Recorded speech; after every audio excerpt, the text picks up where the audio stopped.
Entonces, una mirada un poco más detallada al His Majesty's Ship Vanguard. Como dijimos en la guía de 5 minutos, a finales de los años 30, la Marina Real había comenzado a trabajar en la clase de acorazado Lyon. Pero en 1939, al comienzo del año, se distribuyó un documento que proponía el uso de antiguos cañones navales pesados en almacenamiento para un nuevo acorazado de construcción única para intentar superar lo que percibían como una brecha significativa en la capacidad de combate debido a la creciente posibilidad de una guerra en dos frentes contra Alemania y Japón. Aunque, al menos en términos de buques capitales, el esfuerzo de construcción naval alemán no se consideró demasiado, se plantearon algunos puntos en contra de la construcción del barco. En primer lugar, la posibilidad de que la construcción de otro acorazado simplemente podría alentar a Japón a construir otro, lo que podría llevarte de nuevo al punto de partida. En segundo lugar, había algunas dudas sobre la sabiduría de poner armas viejas en un barco nuevo. Tercero, en tercer lugar, había un problema de interoperabilidad, ya que el nuevo barco propuesto tendría muy poco en común con el resto de la flota, con la posible excepción de Hood, si ella recibía su propia remodelación. En cuarto lugar, también existía la posibilidad de que, aunque las armas principales serían fáciles de encontrar, las armas secundarias, que obviamente serían armas de 5.25 pulgadas, podrían ser algo difíciles de encontrar, ya que ya había problemas de suministro experimentados en el suministro de cruceros de las clases King George V y Dedo. Por último, por supuesto, estaba la mano de obra, porque de nada sirve tener un número infinito de acorazados si no tienes un número infinito de hombres para poner en ellos. Sin embargo, el director de construcción naval respondió a la nota en una semana, indicando que, suponiendo que todo saliera bien, un barco de ese tipo podría construirse desde el principio hasta el final en aproximadamente 3 años y medio, lo cual era bastante bueno para un buque capital que iba a inclinar la balanza a bien más de 35.000 toneladas. Se prepararon tres diseños iniciales, 15A, 15B y 15C. Los dos primeros eran mejoras en el casco de la clase King George V, mientras que el último era una mejora en el diseño de la clase Lion. Su desplazamiento variaba de 38.000 a 40.000 toneladas y su longitud de 775 pies a 805 pies, con 15B y 15C teniendo una viga un pie más ancha que 15A a 105 pies. Los dos últimos diseños también requerían 9 pies más en el calado, con un calado de 29 pies y 9 pulgadas en comparación con 15A, y como resultado requerían una planta de energía significativamente mayor. 15A necesitaba 110.000 caballos de fuerza para 29 nudos. 15B necesitaba 143.000 caballos de fuerza para 29.25 nudos y 15C en algún lugar en el medio con 130.000 caballos de fuerza, pero solo podía hacer 28.25 nudos como resultado. Todos ellos tendrían un alcance de 14.000 millas náuticas a 10 nudos y tendrían una tripulación de alrededor de 1.600 hombres. Una versión revisada ligeramente más grande, llamada 15D, con un desplazamiento de 41.200 toneladas, una longitud máxima de 809 pies, una viga de 105 pies 6 pulgadas, un calado de entre 30 y 33 pies, 130.000 caballos de fuerza de eje y una velocidad de hasta 31 nudos. Fue elegido con la batería secundaria, siendo nominada como 16 cañones de 5.25 pulgadas en torretas gemelas, lo mismo que se había planeado para Lion y se había instalado en King George V. El resto de 1939 estuvo ocupado con la revisión de más cambios en el diseño, incluyendo una propuesta para instalar un timón de proa, o al menos un timón bastante cerca de la proa, en caso de que los timones de popa se desactivaran de alguna manera. Una propuesta que resultaría bastante profética, dada el resultado de varios duelos de barcos en la Segunda Guerra Mundial, pero este requisito de diseño se descartó después de que se demostró en las pruebas hidrodinámicas que la eficiencia del timón de proa probablemente no estaría en ningún lugar cerca de lo que se imaginaba. Para mayo de 1940 quedó claro que el diseño 15D era el preferido y se le dio instrucciones para proceder y desarrollarse aún más. Sin embargo, en junio el trabajo se suspendió temporalmente y luego se reanudó en octubre debido a las incertidumbres sobre si la construcción de algún acorazado durante lo que eventualmente se convertiría en la Segunda Guerra Mundial realmente valdría la pena. Cuando se reanudó el desarrollo del diseño, se realizaron más modificaciones, incluyendo la eliminación de todo el equipo de aeronaves y hangares, y para abril de 1941 se dio luz verde para comenzar la construcción de la versión final 15 había añadido 400 toneladas al desplazamiento estándar total, así como casi 4 pies al calado estándar, con el calado ahora situado a 33 pies con la proa a 32 pies 6 pulgadas sobre el agua, gracias a la mayor cizalladura y flare diseñados para hacer frente al clima del Atlántico después de las experiencias bastante interesantes de estar en la torreta A del rey Jorge V durante el mal tiempo. Esto resultó de un antiguo requisito para que el armamento principal del acorazado pudiera disparar a una elevación negativa de 3 grados a través de la proa. El armamento planeado en esta etapa era, por supuesto, los 8 cañones de 15 pulgadas, los 16 cañones de 5.25 pulgadas y luego un armamento antiaéreo ligero a medio de 12 Oerlikons de 20 milímetros, un solo cañón pom-pom de 40 milímetros y 6 montajes pom-pom óctuples. A pesar de que el barco fue colocado y se inició el trabajo, este rápidamente se ralentizó debido a que las demandas de barcos de escolta ligeros y dragaminas se volvieron prioritarias para la Marina Real. Cuando llegó el verano de 1942 y, con el portaaviones His Majesty's Ship Implacable casi terminado cerca, se pensó en convertir a Vanguard en un portaaviones ella misma. Sin embargo, ni el primer Lord del Mar ni el primer ministro estaban especialmente convencidos, y de hecho estaban excepcionalmente opuestos a la idea, y la sugerencia fue descartada. Para mediados de 1942, la Marina Real había perdido 5 buques capitales, lo que probablemente ayudó con esa decisión. Sin embargo, las lecciones de la pérdida del His Majesty's Ship Prince of Wales a finales del año anterior comenzaban a filtrarse y, por lo tanto, con la construcción de Vanguard aún avanzando a paso de tortuga, se tomó la oportunidad de revisar nuevamente el diseño e introducir características nuevas y mejoradas. Estos incluyeron la conversión de almacenes en compartimentos estancos subdivididos para mejorar la protección submarina, elevar las posiciones de transferencia de munición de algunas de las torretas de 5.25 pulgadas, para asegurar que permanecerían operativas frente a considerables daños submarinos, y a nivel de cinturón se debían mantener los pasajes de acceso protegidos a varias partes vitales del barco dentro de la ciudadela siempre que fuera posible, y se debía hacer una reducción sustancial en el número de escotillas de eyección de agua debajo de la cubierta meteorológica. Más allá de esto, se hicieron un número significativo de otras adiciones, incluyendo un aumento en el número de generadores diésel, un aumento en el cizallamiento de las proas, la adición de otro conjunto de radar, la emisión de todo almacenamiento de gasolina, ya que esto había demostrado ser altamente inflamable, con todos los barcos ahora impulsados por diésel. Un aumento en la cantidad de combustible de petróleo que se llevaría, un rediseño de la maquinaria para un rendimiento más económico. A mayor potencia, esto incluyó la eliminación de las turbinas de crucero, que simplemente serían peso muerto, si el barco iba a moverse a altas velocidades. Y la mayor parte del tiempo, la adición de extra 20 milímetros Oerlikons, accesorios extra para uso como buque insignia de la flota. Introducción de directores para el control de disparo nocturno del armamento secundario, adición de sonar, entonces llamado ASDIC. Se aumentó la separación longitudinal de las hélices internas y externas para evitar un incidente como el del Príncipe de Gales. Más protección contra esquirlas en los lados de los depósitos de municiones, trasladando la enfermería para que esté bien debajo de la armadura. Al menos en parte un rompeolas adicional justo frente a la torreta más adelantada. Solo si el aumento de la cizalladura no bastara, para mantener el agua alejada de las armas y un aumento significativo en la cantidad de munición antiaérea proporcionada para el artillería antiaérea ligero y medio. Estos cambios aumentaron el tamaño del acorazado, con su configuración de 1942 pesando 42.300 toneladas, 700 toneladas más que su diseño autorizado en 1941. La longitud total había aumentado en 4 pies gracias al aumento de la curvatura en la proa. La borda libre hacia adelante subió más de 4 pies debido al aumento en la curvatura de la proa. El calado había aumentado en 10 pulgadas y había otras 3 armas de 40 milímetros octuples por instalar.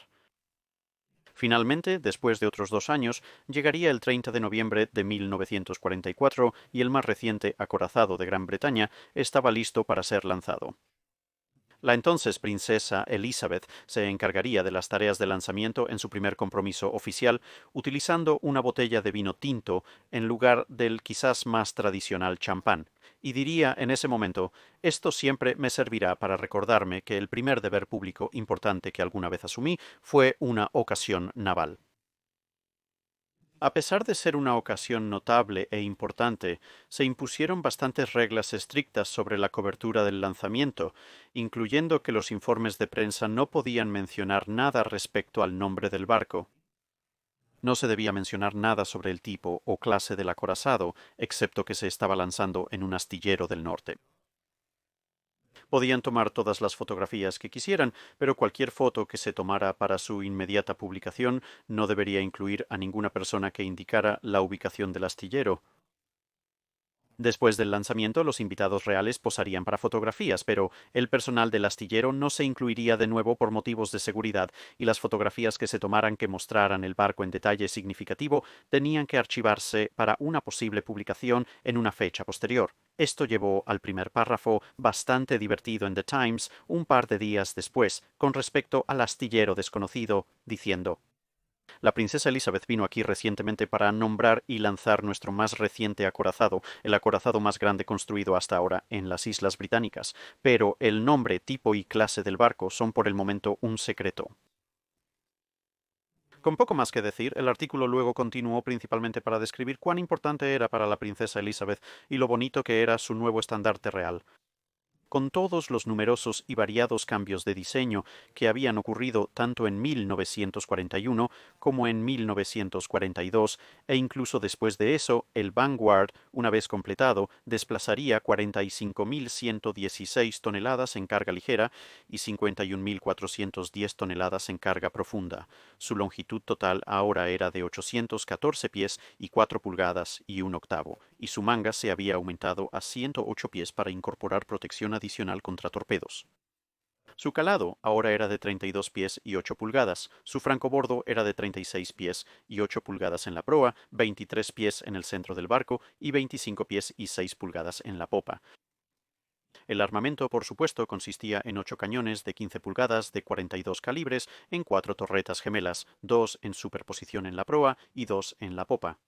Había 16 cañones mejorados de 5.25 pulgadas en 8 torretas gemelas, en 4 pares en superposición con 2 pares de torretas por lado. El resto de su armamento antiaéreo había sufrido un rediseño radical durante la construcción, y el barco se completó sin un solo pom-pom u Oerlikon a la vista. En su lugar estaba equipado con 10 monturas Bofors Mark 6 de 40 milímetros y 6 cañones.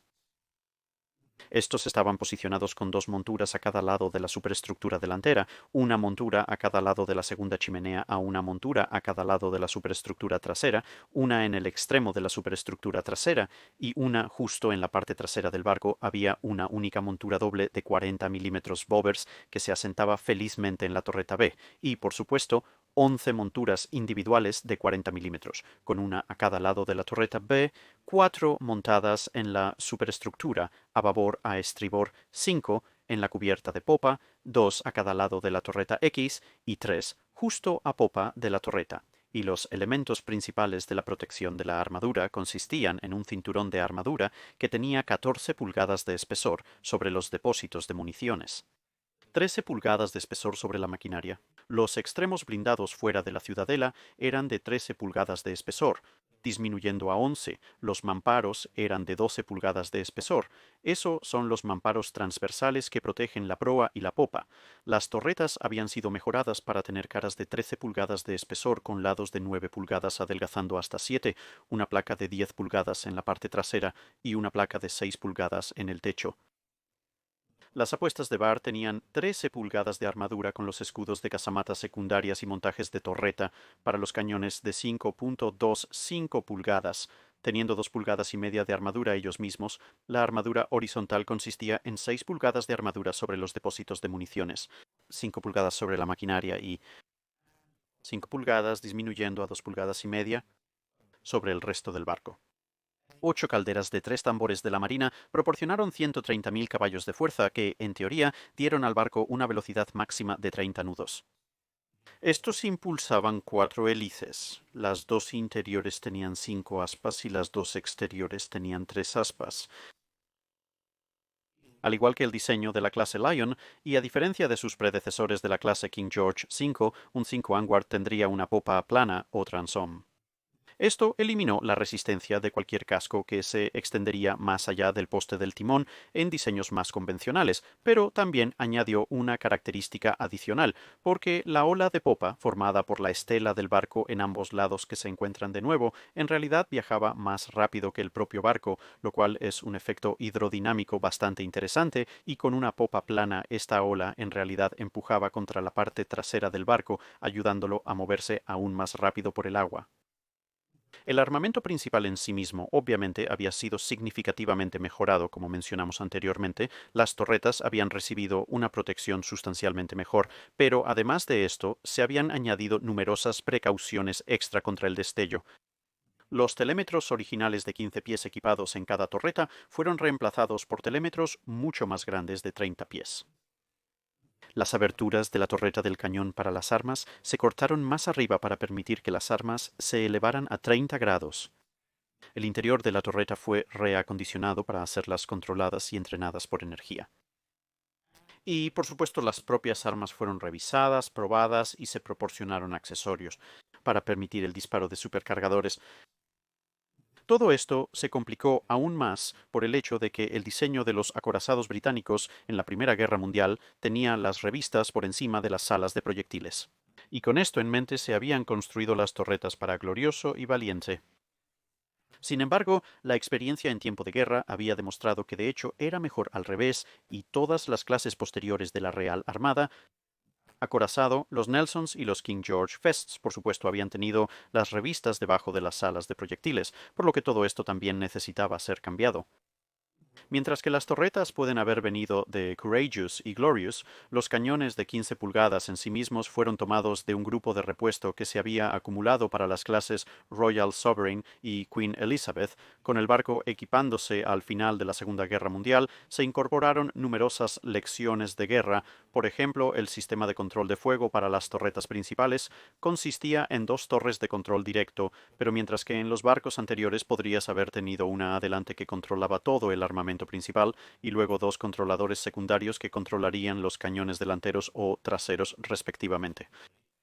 En Vanguard había 2 torres de director completas con radar, telémetros, sistemas de control de fuego, etc., cada una completamente capaz de operar toda la batería principal del barco, de modo que en caso de la destrucción catastrófica de una, la capacidad del barco para disparar sus cañones en respuesta no se vería afectada.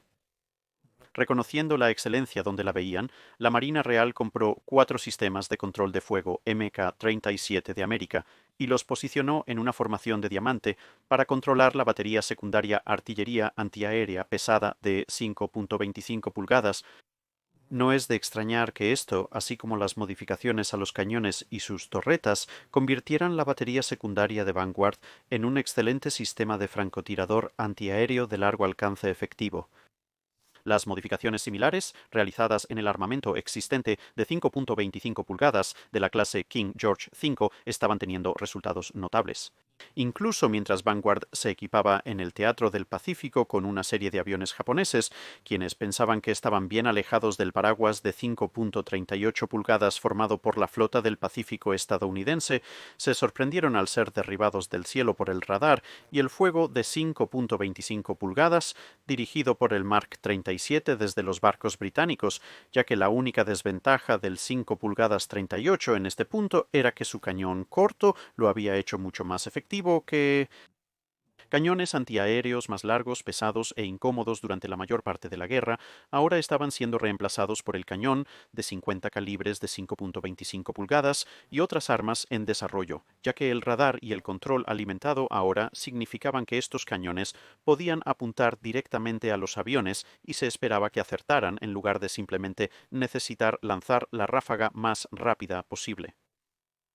Todos los montajes antiaéreos de 40 milímetros estaban completamente alimentados eléctricamente con el montaje de doble cañón y todos los montajes de 6 cañones llevaban adicionalmente un radar de tipo 262 para el control del fuego, con los montajes de 6 cañones también llevando un director de fuego ciego de corto alcance que les permitiría operar incluso si la tripulación no pudiera ver nada. Esto evitaría el problema que había ocurrido en el Príncipe de Gales y en una serie de otros barcos de todos los bandos durante la Segunda Guerra Mundial, donde un par de buenos impactos en ciertos sistemas de control de fuego podían deshabilitar la capacidad de fuego efectiva de prácticamente toda la batería antiaérea del barco. Ahora, con el ajuste de los vanguardistas, podrías eliminar cualquier sistema de control de fuego individual o torreta de cañón o montaje de cañón que conformara la protección antiaérea del barco, y eso sería todo lo que lograrías. El resto de la batería antiaérea continuaría disparándote bastante feliz bajo la energía eléctrica, control y dirección del radar. Con el cinturón de armadura se había deseado mantener la protección según los King George V y Lions, es decir, un grosor máximo de 15 pulgadas. Sin embargo, debido a la adición de la torreta extra, el cinturón tuvo que ser significativamente más largo, y esto a su vez significó que se tuvo que aceptar una reducción a 14 pulgadas para evitar que la velocidad disminuyera significativamente o que el desplazamiento total aumentara de manera ridícula.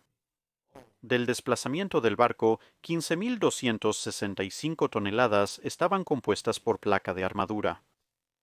Contra su propio armamento, se consideraba que Vanguard era resistente a la penetración de la cubierta hasta 31.000 yardas y resistente a la penetración del cinturón lateral hasta 15.000 yardas.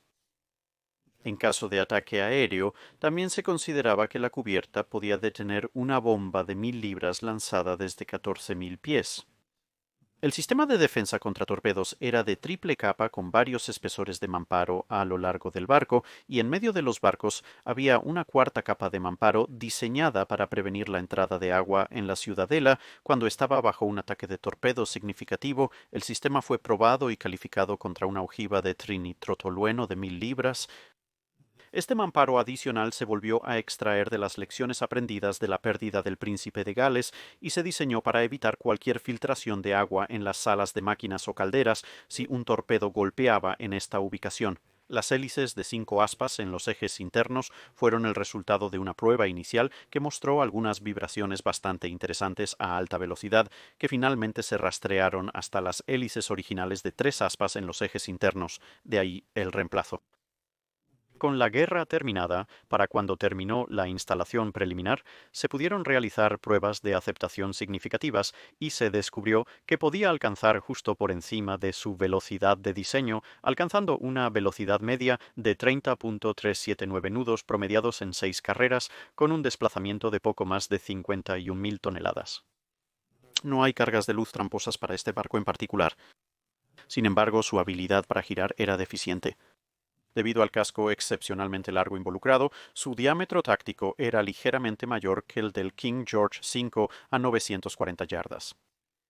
Esto se comparó bastante desfavorablemente con el diámetro táctico de 565 yardas del United States Ship Washington de la clase North Carolina, o el diámetro táctico de 670 yardas del His Majesty's Ship Rodney, pero se comparó relativamente bien con el diámetro táctico de los cruceros de batalla Renown y Hood, con Renown necesitando 1.002 yardas para completar una rotación completa, y Hood habiendo necesitado 1.240 yardas para lograr lo mismo.